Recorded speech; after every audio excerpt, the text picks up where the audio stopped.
بسم اللہ الرحمن الرحیم۔ السلام علیکم۔ اخلاص کسے کہتے ہیں؟ جنید بغدادی کہتے تھے کہ میں نے اخلاص ایک حجام سے سیکھا۔ ایک میرے استاد نے کہا کہ تمہارے بال بڑے ہو گئے ہیں، اب کٹوا کے آنا۔ پیسے کوئی تھے نہیں پاس میں۔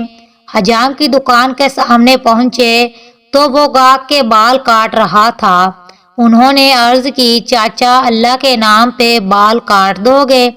یہ سوچتے ہی حجام نے گاہک کو سائڈ پر کیا اور کہنے لگا، پیسوں کے لیے تو روزانہ کاٹتا ہوں، اللہ کے لیے آج کوئی آیا ہے۔ اب ان کا سر چوم کے کرسی پہ بٹھایا، روتے جاتے اور بال کاٹتے جاتے۔ حضرت جنید بغدادی نے سوچا کہ زندگی میں جب کبھی پیسے ہوئے تو ان کو ضرور کچھ دوں گا۔ عرصے گزر گیا اور بڑے صوفی بزرگ بن گئے۔